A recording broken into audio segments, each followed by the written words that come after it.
If you go through my model, I mean, people are reporting this all around the world, that they start to do these behaviors and suddenly the relationship is changing as a result of it. You change your communication, you change your relationship. We've got to get that point across, right, Michael?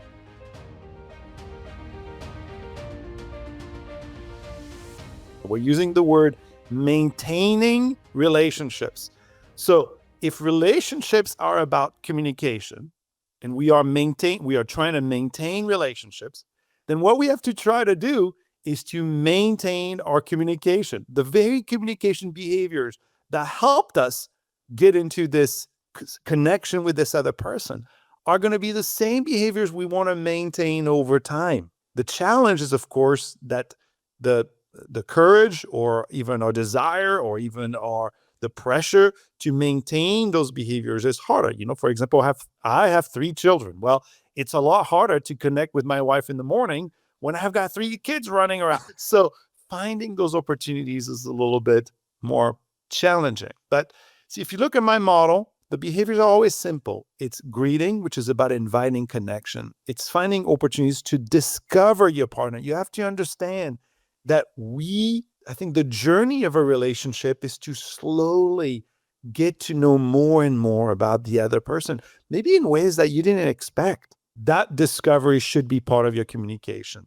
Complimenting, well documented by John Gottman in particular, that the strongest predictor of relational success is your ability to maintain a 5-to-1 ratio in the relationship. Very simple.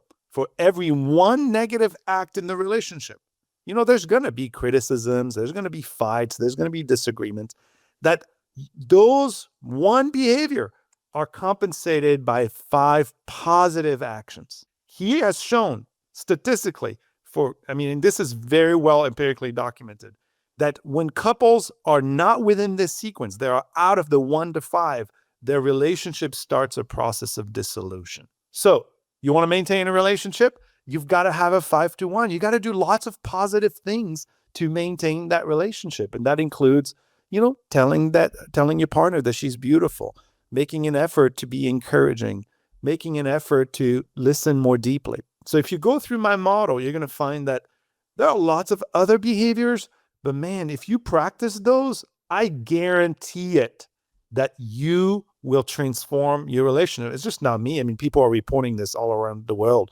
that they start to do these behaviors and suddenly the relationship is changing as a result of it. You change your communication, you change your relationship. We got to get that point across, right, Michael? Yeah, absolutely. So many times, people get, misunderstood about the communication way of actually building a relationship. So when we look at communication into 2 segments here, one is a connection-based communication, as we spoke about. Another one is displaying an idea, presenting something like that. And we're not talking about public speaking. We're not talking about rhetoric in terms of presenting an idea, presenting something. We are now talking about communication that is designed to build relationships. And that is a huge difference, because I've seen a lot of guys thinking that I want to be better at communication, better at relationships and dating and attracting women by communication, and they're going into the wrong segment of communication, which is, the rhetorical part. Like, I'm going to convince her that I am the best in the world, and then they start doing that part correctly. But that is not connection building elements in it. It's not relationship building elements, and it can also go wrong. So what we are going to have to focus on is the right type of communication, and that is interpersonal and positive communication that is based on deep listening, based on empathy, and to really making it much more about the other person than yourself. That's correct. And ideally, of course, you want both partners doing that, right? So the richer relationship are going to be co-created. Every person has responsibility within that move. But I will say that your capacity as a person within the relationship to practice and do these behaviors will immediately have an impact, right? Absolutely. And so, yes, it's a shift of perspective. We're not trying to portray ourselves to be interested, right? There's a difference between I'm showing Michael that I am trying to show him that I'm interested, or I am interested. I want to know what Michael is thinking or experiencing or his ideas. There's a difference there. we are not trying to pretend to maintain relationships. We are in the world of maintaining relationships. And to do that, you have to pay attention to the way that you communicate. And again, take a simple behavior like disclosing, which in my model I talk about a lot. So your ability to share what you think, your ability to share what you know, your ability to share how you feel. Those three layers, very complex, what you think, what you know, how you feel.